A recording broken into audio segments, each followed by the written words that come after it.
1821, Napoléon Bonaparte meurt en exil sur l'île de Sainte-Hélène.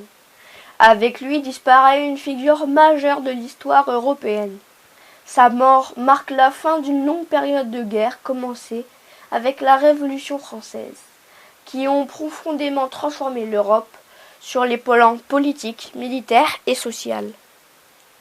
Depuis 1815, les grandes puissances européennes se sont réunies lors du Congrès de Vienne pour réorganiser le continent.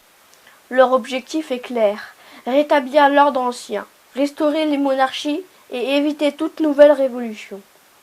En France, les rois reviennent au pouvoir, avec Louis XVIII, puis Charles X.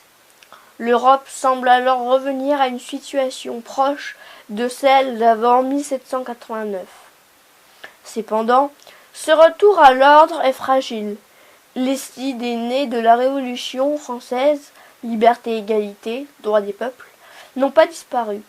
Elles continuent de se diffuser dans les sociétés européennes, portées par la bourgeoisie, les intellectuels et une partie du peuple.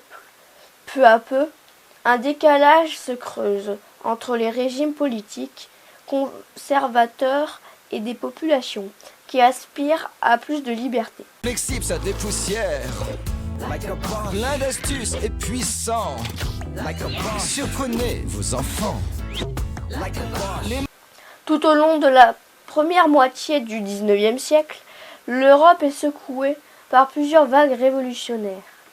En 1830, des révolutions éclatent en France et dans d'autres pays européens. En France, Charles X est renversé et remplacé par Louis-Philippe, un roi plus libéral. En 1848, une nouvelle vague révolutionnaire traverse l'Europe entière. Les peuples réclament des constitutions, le droit de vote et de meilleures conditions de vie. Même si beaucoup de ces révolutions échouent, elles montrent que le monde politique est en pleine transformation. Pendant ce temps, une révolution plus silencieuse, mais tout aussi importante, est en cours. La révolution industrielle. Elle a commencé en Grande-Bretagne à la fin du XVIIIe siècle, mais elle s'accélère fortement. Après 1820, elle se diffuse progressivement en Europe occidentale, puis dans le reste du monde. La révolution industrielle repose sur plusieurs innovations majeures. La machine à vapeur permet de produire plus rapidement et en plus grande quantité. Les usines se développent, notamment dans les secteurs du textile, de la métallurgie et du charbon. Le travail manuel est peu à peu remplacé par le travail mécanique.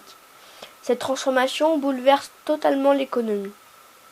Les campagnes se vident progressivement au profit des villes.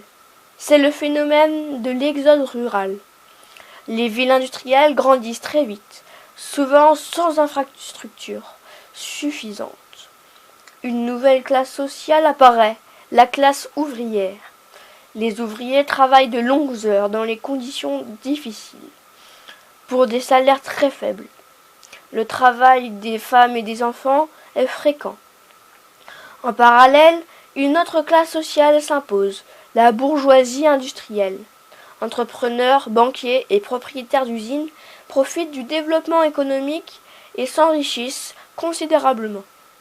Cette bourgeoisie joue un rôle de plus en plus important dans la vie politique et sociale, renforçant des inégalités entre les classes. La révolution industrielle transforme également les paysages. Les chemins de fer se développent, reliant les villes entre elles et facilitant les échanges.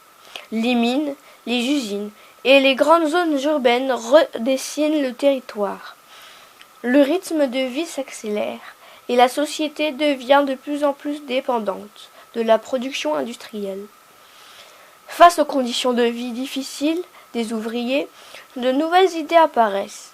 Des penseurs et des mouvements politiques, comme le socialisme ou le communisme, dénoncent les inégalités sociales et réclament plus de justice. Peu à peu, des luttes ouvrières conduisent à des améliorations comme la réduction du temps de travail ou l'interdiction progressive du travail des enfants. Ainsi, entre la mort de Napoléon et la révolution industrielle, L'Europe connaît une transformation profonde. Elle passe d'un continent marqué par les guerres et les empires à une société industrielle en pleine mutation. Cette période pose les bases du monde moderne avec ses progrès techniques, mais aussi ses tensions sociales et politiques.